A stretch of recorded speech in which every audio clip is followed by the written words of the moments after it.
بسم الله الرحمن الرحيم. الحمد لله والصلاة والسلام على رسول الله. أهلا بكم مع حلقة جديدة من برنامج ببساطة. النهاردة هنتكلم عن مقولة أنا مقتنع بيها جدا وشايف إنها صح.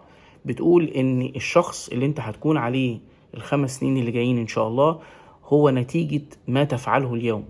يعني الكتب اللي أنت بتقراها النهاردة، الأصحاب اللي أنت مصاحبهم النهاردة، الناس اللي أنت بتسمع لهم وبتتعلم منهم وبتاخد أفكارك منهم وبتغير مبادئك منهم، هم اللي بيحددوا مستقبلك. فما تغذي به عقلك اليوم سيشكل مستقبلك، فكن حذر من الكتب اللي بتقراها، من الناس اللي بتسمع لهم. كما قال الإمام مالك رحمه الله وغيره من السلف، قالوا إن هذا العلم دين فانظر ممن تأخذ دينك. فناخد المقولة دي ونوسعها شوية، إن ما تغذي به عقلك خد بالك أنت بتدخل فيه إيه، بتقرأ إيه بالكلام ده كله. ولذلك تشوف فعلا الناس اللي ثقافتها كلها من السوشيال ميديا والفيسبوك بتلاقيه خلاص عقله زي اتغسل. اللي بيبقى مصمم على حد معين يسمعه بفكر معين بطريقة معينة، عقله برضه بيفضل بالشكل ده.